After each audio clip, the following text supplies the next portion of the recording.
California.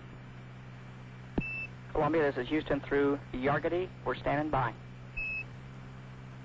Burn was on time at nominal. It is 110. Columbia is now committed to entry.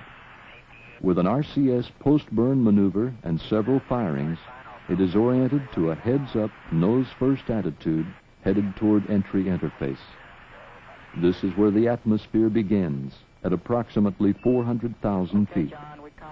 From that moment until the shuttle reaches 165,000 feet, it will be in communication blackout, out of touch with mission control for almost 20 minutes.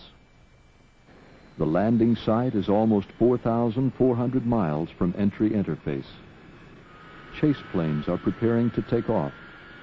One will call out altitudes and check Columbia for any damage just prior to landing. When the shuttle touches down here, it will be traveling at 216 miles per hour. Right now it's going more than 17,000 miles per hour. Before it lands, it must slow down, lose energy, and it must survive the intense heat caused by traveling through the atmosphere at such a high rate of speed. Several S-turns or roll reversals are used to slow down and maneuver Columbia through the atmosphere. This one is done at 256,000 feet when it is traveling at more than 26 times the speed of sound.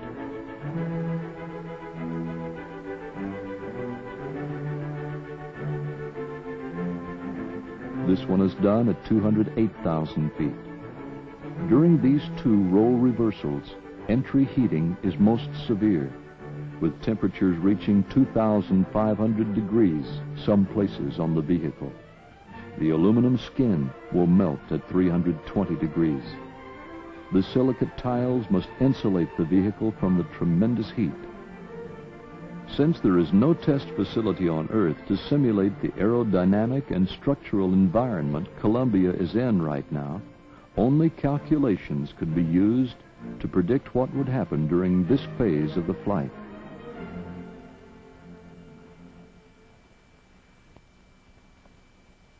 The predictions and calculations had to be right. Hello there, Houston. Columbia's here. Hello, Columbia. Houston's here. How do you read? Flying clear, and we're doing Mach 10.3 at 180 AS. And we couldn't agree more, John. Your state vector's good.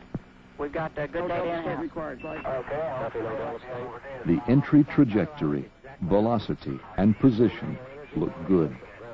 Columbia is heading for home, now only 470 miles away. More left RCS, but okay.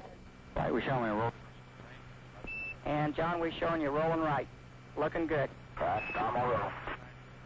We're showing him crossing the coastline flat. Columbia, we show you crossing the coast now. Right, yeah. The shuttle is first sighted at about 100,000 feet with a long-range camera from Anderson Peak, California. What a way to come to California. In flat paddle, I still look perfect, right on the nominal. Roger that. Out of 112K, 4.8 Mach. We're seeing this in a row. We see Del Az 21 degrees. A roll reversal is done over Bakersfield, California.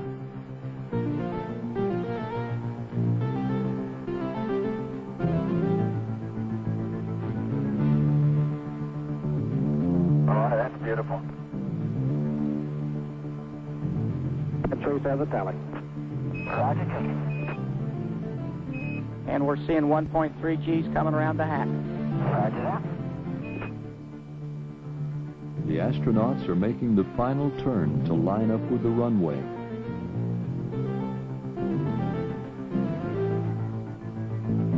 Columbia, you're really looking good. Right on the money. Right on the money. And turning on to final, your winds on the surface are calm. Back on the wind. You're right on the glide slope, Columbia. Yeah, clear, John. Looks real good underneath.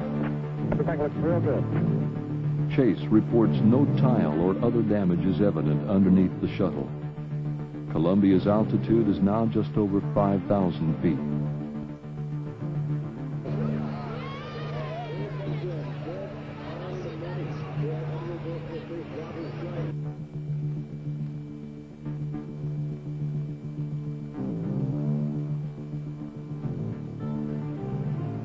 Pretty clear. Without power, Columbia must land. It cannot make another attempt. They're coming. They're down.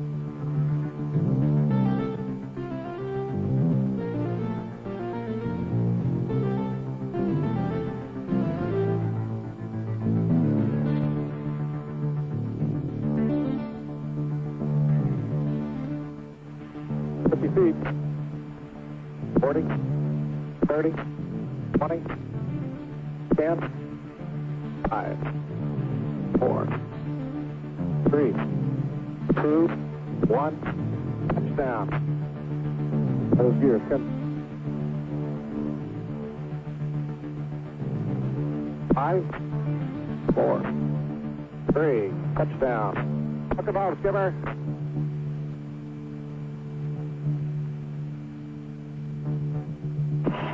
Columbia's on the roller. Welcome home, Columbia. Beautiful, beautiful.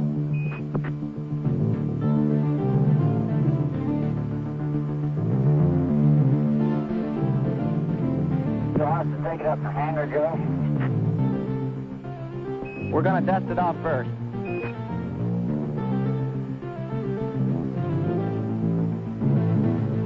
This is the world's greatest all-electric flying machine, I'll tell you that. It was super.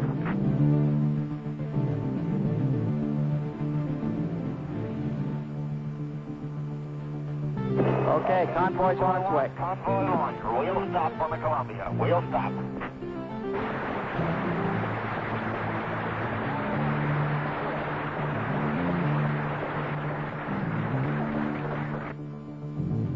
The maiden voyage of Columbia has been a success. The astronauts and the vehicle have met or exceeded all 144 flight test objectives. The integrity of all the systems, propulsion, avionics, structural, flight control, power, and thermal, have been affirmed. John Young's comments after returning home. I can't tell you what a tribute that is to the American working man, and the American working woman, too.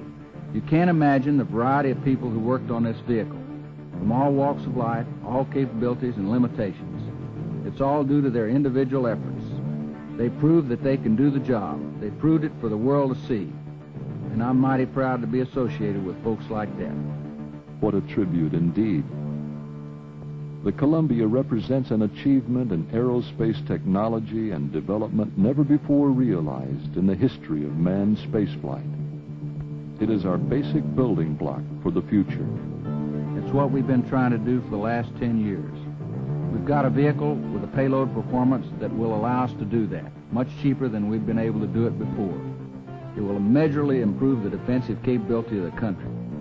It will help develop space science and technology. When we get operational, the space shuttle will be able to do in 5 to 10 years what it would have taken us 20 to 30 years to do otherwise. We couldn't do it if we didn't have the space shuttle and that payload capability.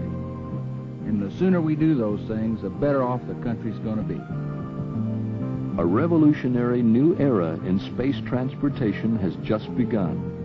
Routine access to space. Welcome to the future.